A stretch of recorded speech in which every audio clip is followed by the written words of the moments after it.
Oziq-ovqat texnologiyasi va muhandisligi xalqaro instituti talabalari bilan savol-javob viktorinamizni davom ettiramiz. Kolizey me'moriy yodgorligi qaysi shaharda joylashgan? Italiya. Italiya davlat qaysi shaharida?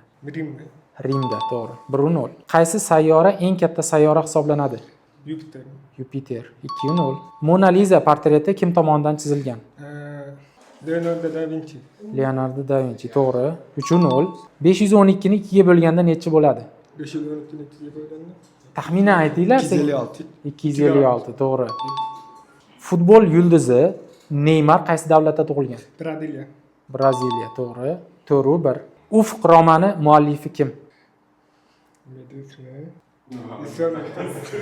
Xo'p, keyingi savol, buni o'tkazib yuboramiz. Tohir Mardi. Yo'q, Said Ahmad. Ingliz tilida olma so'zi qanday bo'ladi? Apple. Apple. Amir Temur maqbarasi qaysi viloyatda joylashgan? Samarqand. Samarqand viloyati. 5-2.